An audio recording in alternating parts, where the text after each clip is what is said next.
there are 3 sets of comments by the other 3 people involved in creating this book, because I and the others who did this felt that everyone should be present and expressive. So the others that were involved in the actual creation of the book also expressed themselves here. Mark Thompson, who you may know, is still around here. And Frank Gregory did the typesetting, who is, to my knowledge, still alive. He got involved with the Sisters in San Francisco. H. Constance, who was a lesbian I lived with at the time, who was very useful in producing the book, also has a statement in the beginning, before my introduction. I just share with you my own introduction. When the essay Visionary Love first appeared in the winter 1976-1977 issue of Gay Sunshine, I had little idea that it would affect some gay men as deeply as it has, or that it would take on a living, independent, underground existence. But when I started receiving long, enthusiastic letters, long-distance phone calls, and even requests for visits from total strangers, I could hear a strong chord vibrating. Their responses were intense, personal, caring, often tinged with feelings of creative inspiration, as if the essay had reached down below their minds and stirred up pools of inspiriting juices. Brothers told me they felt supported, strengthened, encouraged, turned on. The essay seemed to have a healing effect. It felt as if I had touched my readers, and some then had touched me. In the months and years that followed, I discovered that the essay was traveling from hand to hand, by word of mouth, around the country and even overseas. Long after that issue of Gay Sunshine, I would hear from somebody new in Colorado or San Diego. These responses felt very good to me. They fed my heart space, renewed my commitment to my gay brothers and our visions. I don't think I would have been able to continue without these exchanges of loving, empathic care. I'm convinced that our gay visioning and unfolding would be impossible without nurture and emotional supportive sharings like these. Such things really went on back then. People were still in the glow of what had been the hippie movement earlier, from a historical point of view. It didn't just disappear instantly, especially among gay folks. It had a very strong after presence, unlike the straight people. The lack of supportive friendships, networks, matrices, and communities has been one of our, meaning gay folks, worst weaknesses, severely hobbling our efforts toward freedom and self-maturity. Anybody who feels they're gay, who wants to be themselves and unfold their gayness, has a hell of a time. With little encouragement and much resistance, even active hostility within our so-called gay community, not to mention straight society, the wandering seeker easily becomes a dazed wanderer, depressed, discouraged, diffused, cynical. Without positively gay affiliations, associations, affections, we have only straight cultural values, standards, and means to go by. And these are all deadly for gay selves and gay questing. I feel this deeply. I've seen too much death, both psychic and physical, to feel otherwise. To me, this is not an intellectual or even rational issue, but one felt in the heart. It's not a question of belief, but of direct experience, of knowing. I know there exists a gayness, something different from an alien to straight modes of being. I know that this gayness excites incredulity, opposition, fear, anger, hate, and violence. But I also know that gayness inspires strength, love, and profound visions in those who are of it. I can feel these visions in my heart. Their fierce innocence shatters my unfeeling sleep, my zombie existence in the land of mind games, defenses, and no thoughts. These visions are underminers, termites in the house of my personality, my cultured ego self. They are so vital, direct, immediate, pleasurable, whole, healing, spiritual, that they simply bypass thinking. They bypass my resistances and censors. Their wild freedom runs in my blood. They push out on the sores and scabs of my life in this noxious, obnoxious civilization around me. I look into my heart and hear messages from beyond. Beyond that phony who I thought I was, beyond straight society, beyond Western culture, beyond time and space. I see an ancient wise being in myself. I see rainbows between worlds. I see our earth as a thinking, breathing, unitary entity. I see the spreading cancer of mankind over its face. I see new forms of evolving conscious beings, new forms of society, culture, reality. I feel the strong presence of a great wheel turning, the wheel of death and labor. I see visions of the life source is changing so that whatever is not of is changing, but is old and prior to it will be cut off, will run out of life and drop into extinction. I see gayness as very much a part of, caused by, leading into and through this changing. I see gayness as a door, a source, a spirit, a lover, a teacher, or rather a sourcing and spiriting, loving, teaching. It spirits me away somewhere magical, strange, profound. I mean, teaching weirdnesses, opening, expanding, dropping me into lights. I feel ecstasy, wonder, delight. I feel spirit. This is all far, far away from Western social realities. Economies based on internal combustion engines and other nature-exploiting technologies. Society is based on scarce access to physical necessities like healthy air, food, and living space. Cultural milieus featuring alienation, regimentation, divisiveness, manipulation, competition, sadism, violence. All are intrinsically and spiritually deathly, and cannot in any form change sufficiently to pass the time barrier into new life. All this which so many take for granted as dying, and will disappear like the dinosaurs. And so will those modes of being, consciousness, thought, and personality, which caused and live in such societies. Thus I believe that we who unenfold and become our gayness are passing through these fated changes into entirely new being, cultures, or realities. The secret keys are in each of us as we become each our true self.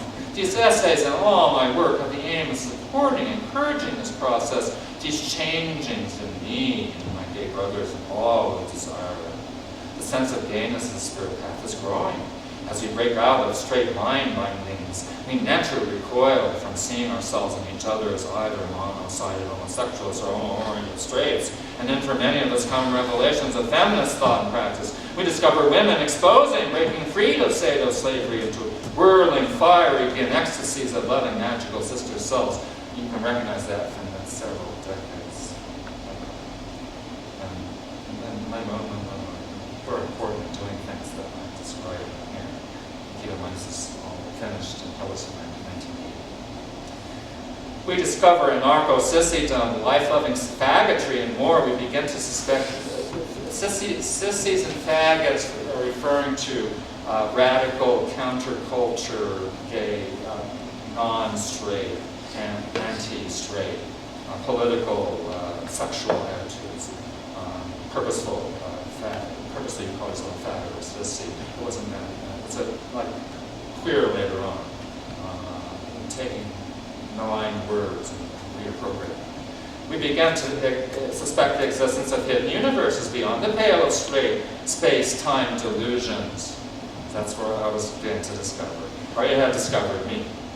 Not real. I wasn't looking for it. I was, as I shared with you, I was quite content with this Don Clark level. I shared with you. It was wonderful. It was marvelous.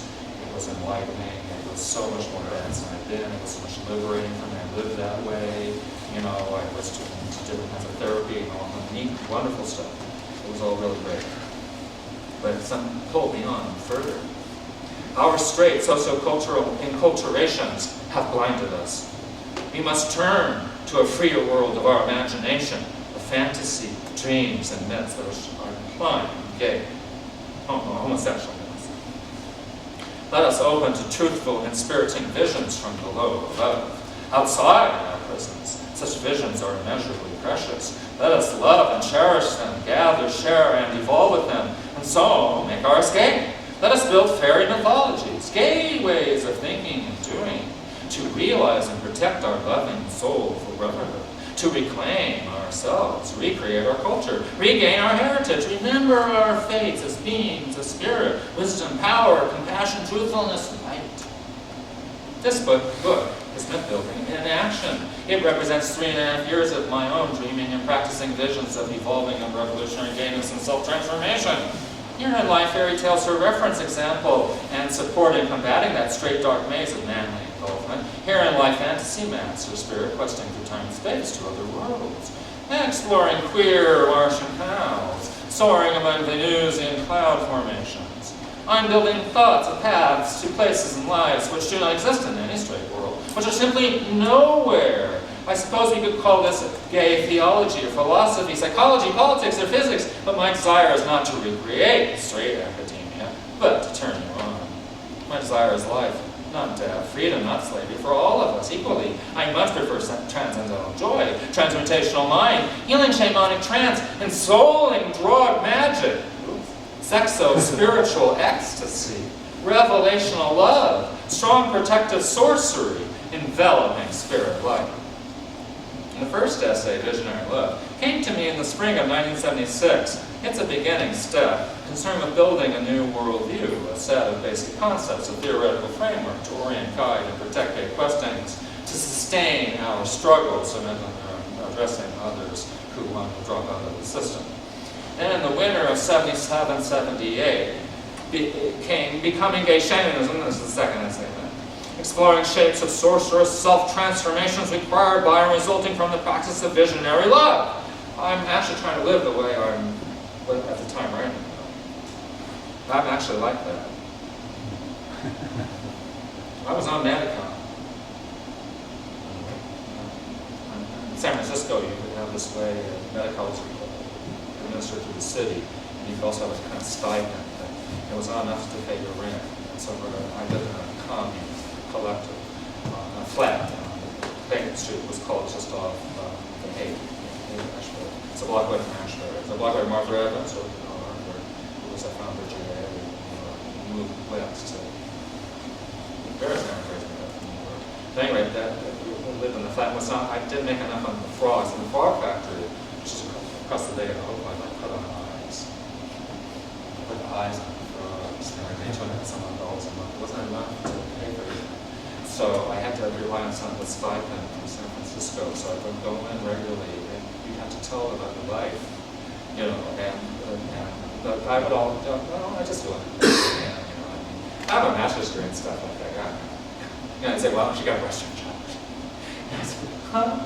Western job? So they classified me as nuts. Me, nuts. But I remember once it suggested I want to see someone for being nuts, but it didn't make any difference because I could run rings around whoever I would see.